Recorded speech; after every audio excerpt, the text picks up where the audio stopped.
सावंतवाडीमध्ये खरं म्हटलं सावंतवाडीकरांना आज मेजवानी आहे, कारण का कधी नाही तर आमच्या सिंधुदुर्गामध्ये पेंग्विन पाहायला मिळणार आहे.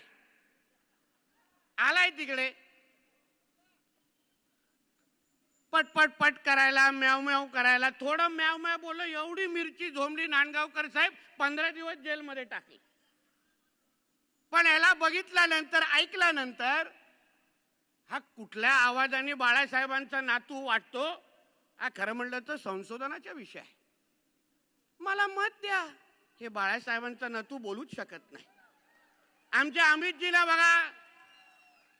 अमितजींना बघा कसं ठणकावून भाषण करतात. वाटतात की बाबा बाळासाहेबांचे सगळे गुण घेतलेले आहेत. हा फॉल्टी पीस आहे, फॉल्टी पीस आहे.